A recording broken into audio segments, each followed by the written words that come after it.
Alright, let's get straight to it. The Bible begins with, "In the beginning, God created the heavens and the earth," right?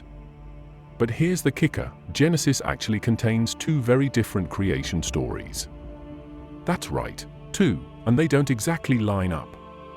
If you've ever been told there's only one official creation story in the Bible, you've been sold a half-truth. Here's what they don't tell you in Sunday school. In Genesis 1, you get the big cosmic version. God's creating everything in 6 days. Day 1, light. Day 2, sky. Day 3, land and sea. It's all very methodical, right? By day 6, boom! Humans are made. Not just Adam, man and woman at the same time. And everything is smooth, structured, and precise. But then you hit Genesis 2, and suddenly it feels like we're in a different movie. The vibe shifts. Now God isn't just sitting up there, commanding things into existence from a distance. He's down in the dirt, literally forming Adam from the ground. And this time, woman doesn't show up until later, after Adam's been chilling alone for a bit. And how does she get here? Not as an equal creation, but from Adam's rib. Now, why do these two stories exist side by side? You'd think if this was all divinely inspired, it would be a single, unified narrative, right? But no. Scholars have debated for centuries about this. Some say it's just different perspectives, like one is a wide-angle shot, and the other is more up-close and personal. But here's the thing, these aren't just two angles on the same story. They're fundamentally different. In Genesis 1, God is distant, this all-powerful being just speaking things into existence. But in Genesis 2, he's more like a craftsman, physically shaping humans with his hands, making the first man and then deciding, oh wait, he needs a partner. Why is the order different? Why is the style different? It almost feels like two different authors are telling two separate stories. See, Genesis wasn't written in one sitting. It's a mashup of different traditions, stitched together over time. Some parts of the Bible come from a priestly source, focused on laws and rituals. That's where you get that structured, 6-day creation. Then there's the more personal, human-centered narrative. That's where we get the Adam and Eve drama. And the craziest part? These stories are so different, they can't even agree on the order of creation. Think about that for a second. In Genesis 1, men and women are created simultaneously. They're equal, side by side from the start. But Genesis 2 has this whole Adam first, then Eve from a rib thing going on. That's a huge shift in perspective, right? So, why do these two accounts exist in the same holy book? Is it because early Hebrew writers wanted to merge different ideas into one? Or could it be that the Genesis we read today is a carefully curated remix of older stories? I mean, what if both versions are there because the people writing this stuff weren't trying to give you one perfect narrative? They were giving you their best shot at explaining something that, frankly, is way bigger than we can wrap our heads around. And here's where it gets even more interesting. The first story doesn't even mention the Garden of Eden. That whole bit, the serpent, the tree, the fall of man? It's not there in Genesis 1 at all. That only comes in the second version, and suddenly, we're not just talking about creation anymore, we're talking about morality, temptation, punishment. So, is Genesis 2 a deeper reflection on human nature, while Genesis 1 is more like the blueprint for the universe? What's wild is that people have been ignoring this for centuries. They either blend the two stories into one or pick the one they like best. But if you read carefully, you can see the cracks between the two. It's like a theological mashup, an attempt to make sense of ancient beliefs that don't always agree with each other. But here's the real bombshell: if Genesis has multiple versions of creation, what else have we overlooked? Now that you've got the two different creation stories in Genesis fresh in your mind, let's take it a step further. Because here's the thing, the Genesis wasn't even the first creation story in history. Far from it. Long before the Hebrew Bible was written, ancient civilizations were already telling their own epic stories about how the universe began. And guess what? Some of these stories are eerily similar to what you find in the Bible. Take the Enuma Elish from ancient Mesopotamia. This text is way older than Genesis, dating back to around 1800 BCE. And it tells a wild story. Instead of a single, calm God speaking the universe into existence, you've got a battle of the gods. There's this cosmic chaos serpent called Tiamat, and the world gets created out of her body after she's defeated. We're talking blood, war, and raw power as the building blocks of the universe. Sound familiar? Sure, it's not the same as Genesis, but some elements, like the separation of waters and the emergence of land, are too close to ignore. Now, here's the question you should be asking: why does Genesis feel so similar to these earlier stories? Is it coincidence? Or did the writers of Genesis borrow some of these ideas and give them a monotheistic twist? That's something scholars have been debating for centuries. It gets better. The Egyptians had their own creation myths too, like the one where the god Atum rises from the primordial waters and starts creating the world. Again, we see this theme of creation emerging from chaos, waters, darkness, and then, boom, life appears. And guess what? The Greeks also had a similar thing going on in their theogony with Gaia and chaos. All these stories share common threads: primordial waters, gods or forces shaping the world, and chaos being tamed into order. So, why are all these ancient stories important for understanding Genesis? Because it shows us something crucial: Genesis isn't telling us something radically new. It's part of this much larger tradition of creation myths that existed for centuries across the ancient world. But while the other stories often involved multiple gods fighting and struggling to control chaos, Genesis took a different approach. It streamlined the narrative. Instead of a pantheon of gods at war, you have one god who speaks things into existence, no battle necessary. And that's the genius of Genesis. It took elements from older stories, chaos, creation, order, but presented it in a radically simplified, monotheistic framework. It's like the biblical writers looked at all the myths floating around at the time and said, "All right, we're going to do this differently. Our God doesn't need to fight a dragon. He's just that powerful." Now, don't get me wrong. I'm not saying the writers of Genesis were copying these other myths word for word. But the evidence is hard to deny. These cultures were connected, they traded ideas, and their stories evolved together. When you realize this, Genesis stops being just a religious text and starts looking like a piece of an even bigger puzzle, a global story about humanity trying to figure out where it all began. And here's the thing. These myths didn't just shape Genesis. They shaped how ancient people saw the world, how they understood their place in the universe. If you lived in ancient Mesopotamia, you didn't see creation as this peaceful, orderly event. You saw it as the aftermath of a brutal, cosmic battle. The world you lived in was carved out of chaos, and that idea shaped everything, from how you viewed the gods to how you understood your own life. So, here's the big question: why did the authors of Genesis break away from that tradition of violence and chaos? Was it a response to those older myths? A way of saying, our God isn't like that. He's not part of the cosmic struggle. He's above it.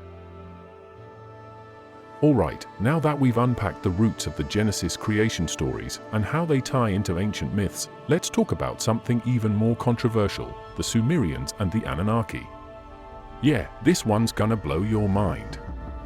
We're not just talking about some ancient myth here, we're talking about one of the oldest known civilizations, Sumer, located in what's now modern-day Iraq.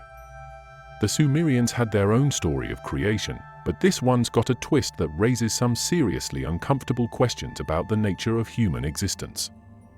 In Sumerian mythology, the gods weren't sitting peacefully in heaven like in Genesis. They were called the Anunnaki, and they were supposedly beings from the sky who played a direct role in creating humans. But here's where it gets wild. The Sumerians believed that the Anunnaki created humans as a workforce, basically, to be slaves. Yeah, you heard that right. According to the ancient texts, the Anunnaki were overburdened with their tasks, so they decided to make humans to do the hard labor. They didn't just snap their fingers, though. The texts say they mold humans from clay and divine essence. Sound familiar? If you're starting to see some parallels with the Genesis story of God forming Adam from the dust of the earth, you're not alone. But in the Sumerian version, humans weren't created to rule over the earth, they were created to serve the gods. Now, here's where things take an even crazier turn. Some modern theorists, especially those who dabble in ancient astronaut theories, believe that the Anunnaki might not have been just mythological gods. They suggest that the Anunnaki were actually extraterrestrials who came to Earth and genetically engineered humanity. Yep, we're talking alien intervention in the creation of mankind. According to this theory, the Anunnaki didn't just come from the heavens metaphorically. They literally came from another planet and engineered humans to be their labor force. Now, before you roll your eyes, let's break it down. The Sumerians were an advanced civilization. They had writing, mathematics, astronomy, and architecture far ahead of their time. Where did all this knowledge come from? Could it really have been passed down from these sky gods? That's what proponents of the ancient astronaut theory argue. But whether or not you believe in the extraterrestrial angle, the real point is this: the Sumerian story of creation is one of the oldest, and it shares some unsettling similarities with later stories like Genesis. Both talk about beings who shape humans from the earth, but in Sumer, the gods are practical, they need workers, not spiritual beings. What if the Anunnaki story is the real original? What if the narrative of gods creating humans to serve them predates the more sanitized version in Genesis? Because if we're honest, the Genesis account feels a little cleaner, doesn't it? God creates humans and gives them dominion over the earth. But what if that's just the PR-friendly version of a much darker origin story, one where humans were created not to rule, but to serve? Think about it, in Genesis, humans are given free will and placed in a paradise. But in Sumerian mythology, humans were created as laborious, and the gods used them for their own benefit. It's almost like Genesis is the version that gives us dignity, while the Sumerian account strips it away, revealing a much more utilitarian origin. Remember that these Sumerian stories are thousands of years older than the biblical texts.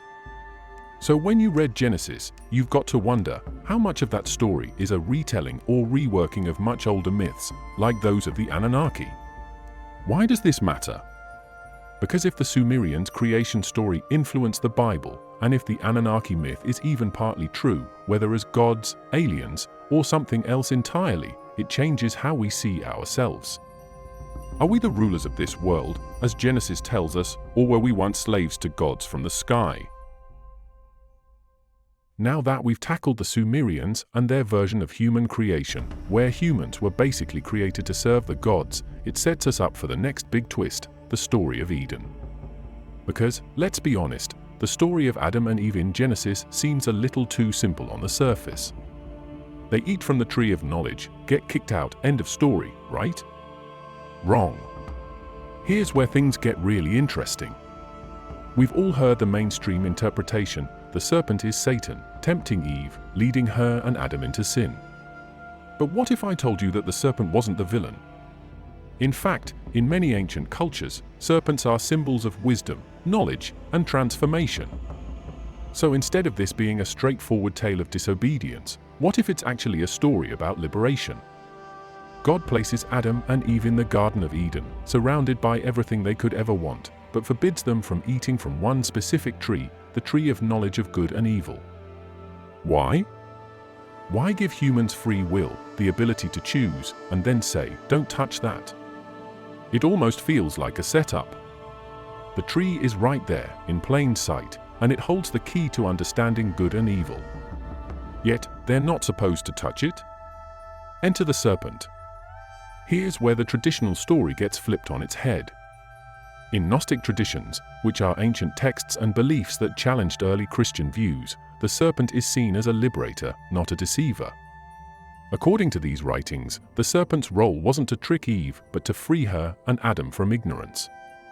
The tree of knowledge was forbidden because God wanted to keep humanity in a state of blind obedience.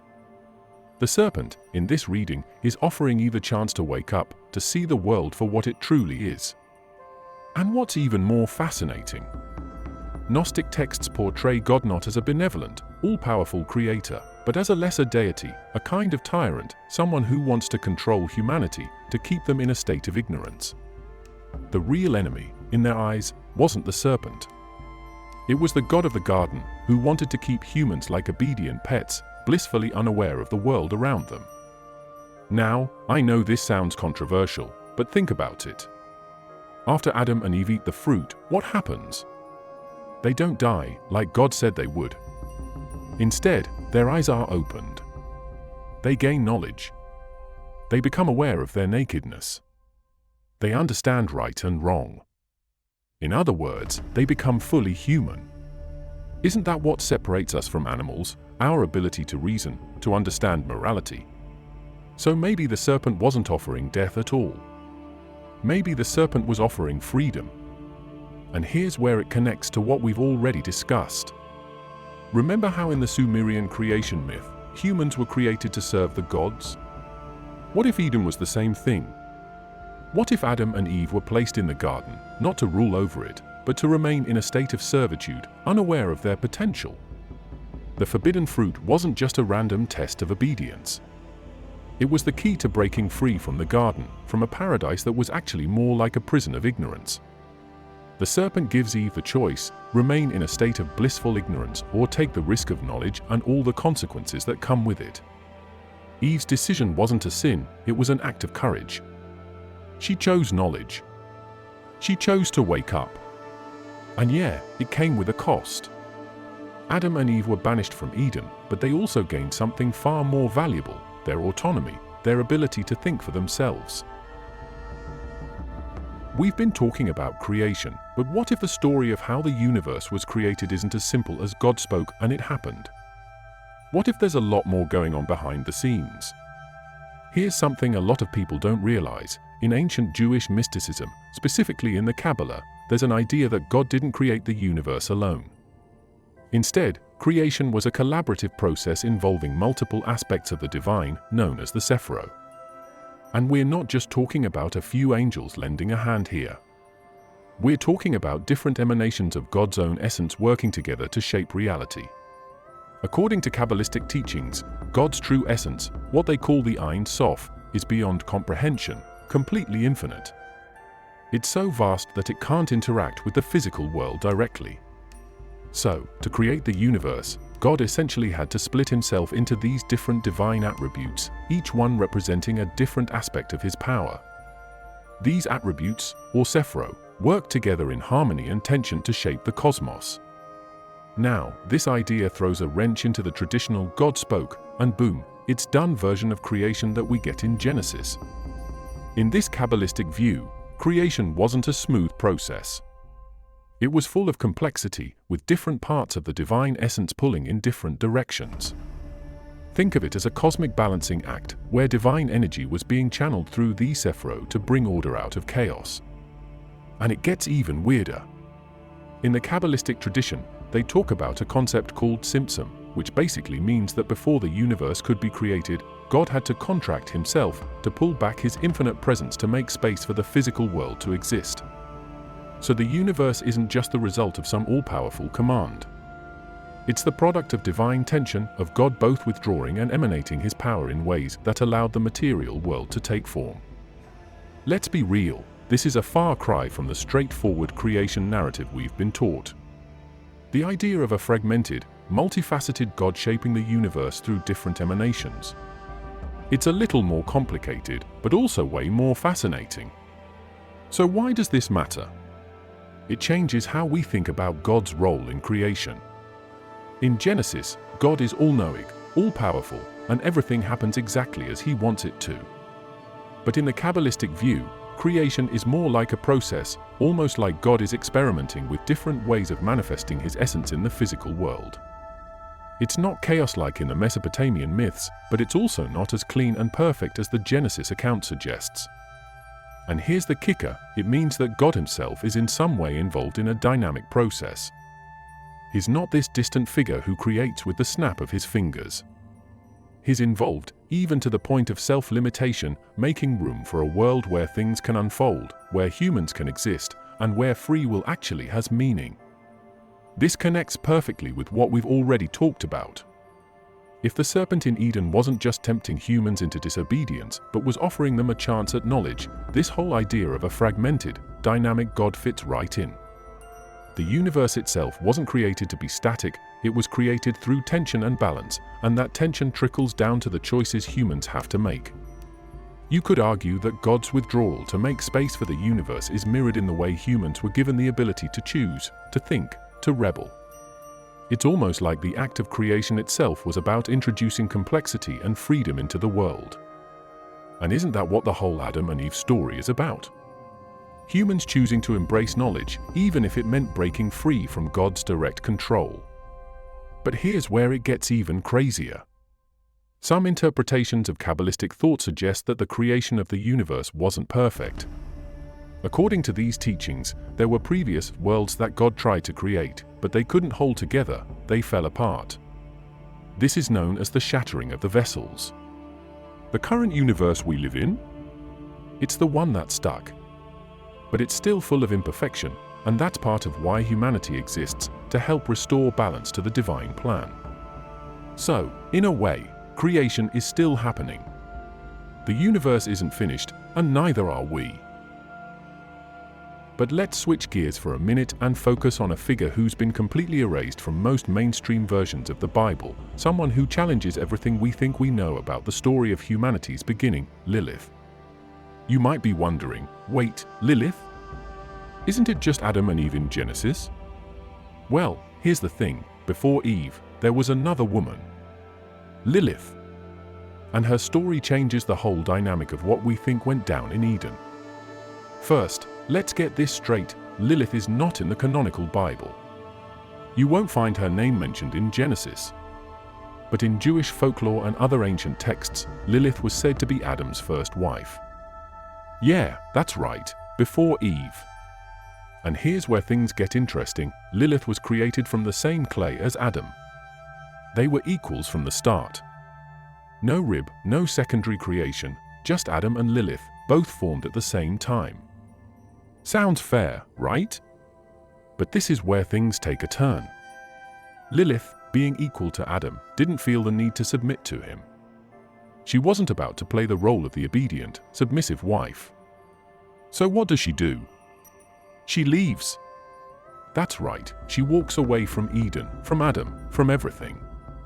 And here's where her story disappears from most retellings, but let's dig into what this really means. Lilith wasn't just rejecting Adam. She was rejecting the entire system that placed her beneath him. In a sense, Lilith represents rebellion, autonomy, and female independence, all things that, quite frankly, didn't sit well in the patriarchal world that wrote and rewrote these texts. Her story was so dangerous to the status quo that later religious traditions had to bury it, demonize her, and replace her with Eve, the more compliant, obedient woman who comes from Adam's rib. But let's pause and think about this, if Lilith was Adam's equal, why did the story need to be rewritten? Why did the focus shift to Eve, created from Adam's body and thus somehow subordinate to him? Could it be that Lilith's refusal to submit posed too much of a threat to the idea of male dominance, and so her story had to be wiped from the official narrative? Now, remember how we talked about the idea of balance and tension in creation from the Kabbalah in the last section? This concept of duality fits right in here. Lilith and Eve represent two opposing forces, Lilith, the symbol of autonomy and defiance, and Eve, the symbol of compliance and traditional femininity. In some ways, it's as if humanity needed both figures, Lilith, the one who breaks free, and Eve, the one who accepts the role she's given, for the story to move forward. Later texts, particularly in medieval Jewish mysticism, depict Lilith as something darker, almost demonic.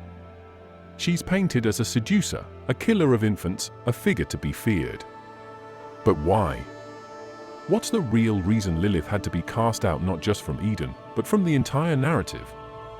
Some say it's because she represents a challenge to the very structure of divine order. If Lilith, a being created as Adam's equal, could reject her place and walk away, that implies humans have the power to resist the roles they're assigned, not just by society, but by God. That's a terrifying thought for any system based on obedience.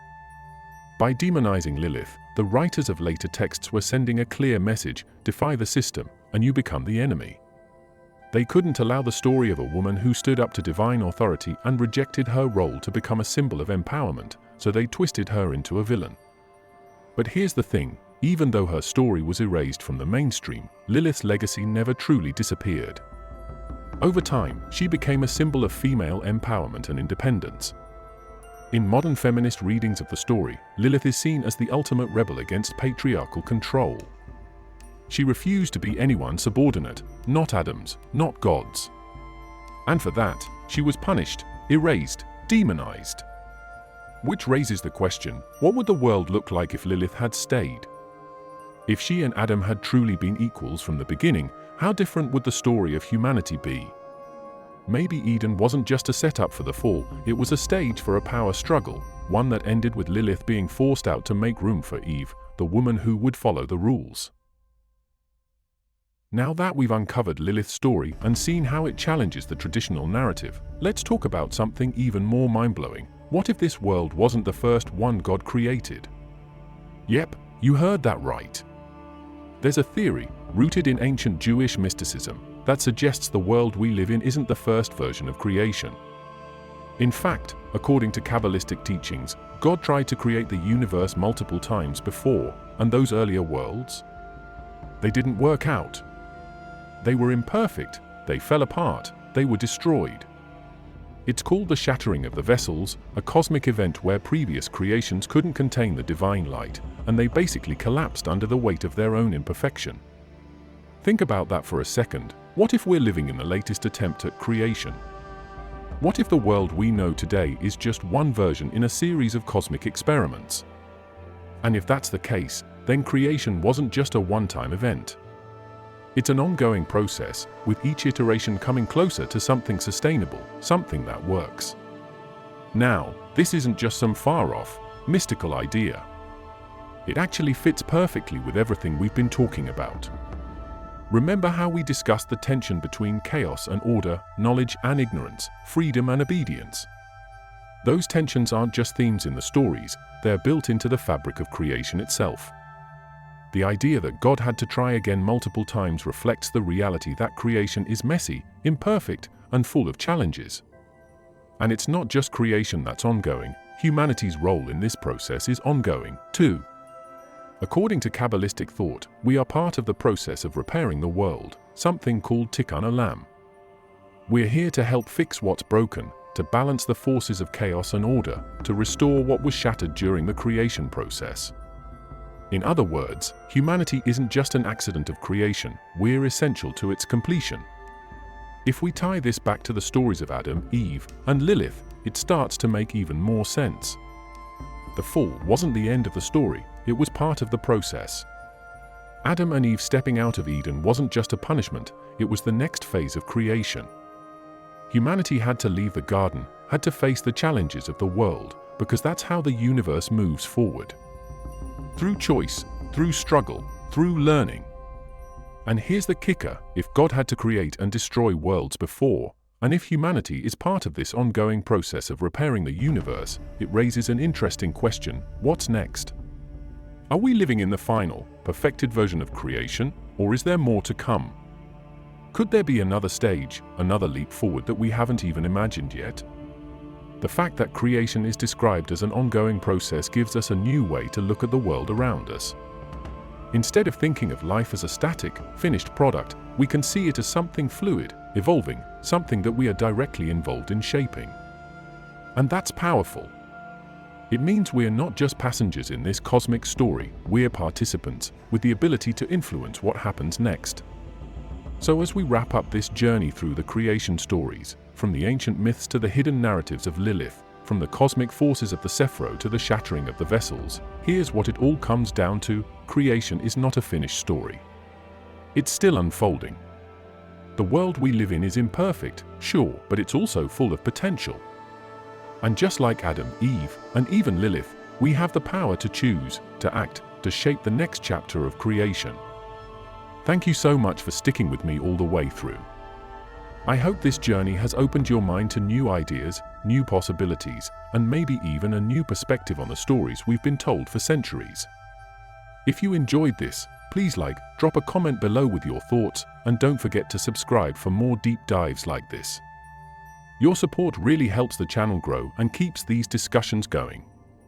Thank you again, and may God bless us all.